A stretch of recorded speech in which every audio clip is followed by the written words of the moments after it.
how to increase the production. Bagaimana sih cara untuk meningkatkan produksi? Seorang produsen biasanya tidak akan puas dengan hasil produksi yang didapatkannya. Mereka tentu harus memikirkan cara bagaimana cara meningkatkan produksinya. Nah, tetapi pertanyaannya, bagaimana jika produsen tersebut hanya mempunyai faktor produksi yang terbatas?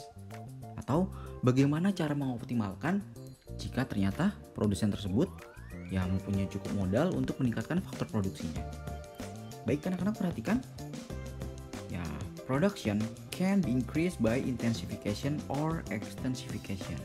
Produksi bisa ditingkatkan melalui sistem atau metode intensifikasi maupun metode ekstensifikasi. Apa sih perbedaan dan contohnya? Kita lihat ya. Intensification.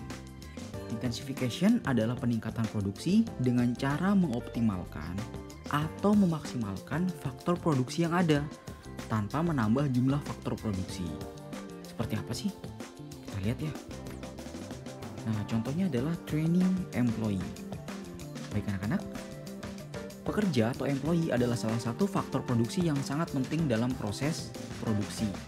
Nah, perusahaan untuk meningkatkan hasil produksinya, biasanya mereka harus meningkatkan performa dari employee atau karyawannya. Salah satu caranya adalah dengan cara melatih karyawannya. Nah, dalam intensification, melatih karyawan adalah salah satu contohnya karena dia tidak perlu menambah jumlah karyawan, tetapi dengan jumlah karyawan yang ada itu dimaksimalkan potensinya, seperti ditingkatkan keterampilannya atau ditingkatkan kemampuan manajerialnya. Jadi salah satu contohnya adalah melatih karyawan. Berikut adalah salah satu contoh lagi dari intensification adalah optimizing existing machine.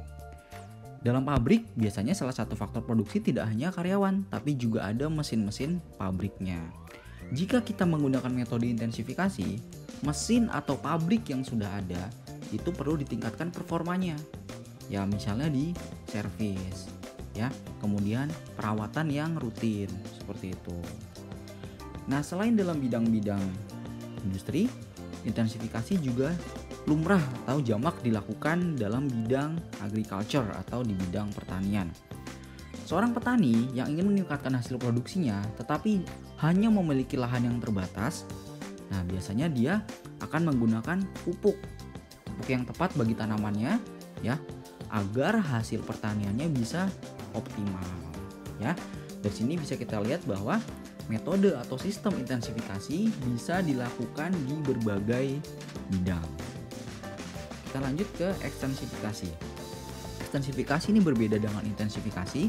Ekstensifikasi adalah meningkatkan hasil produksi dengan cara menambah, by adding the number of factor production, dengan cara menambah jumlah faktor produksi.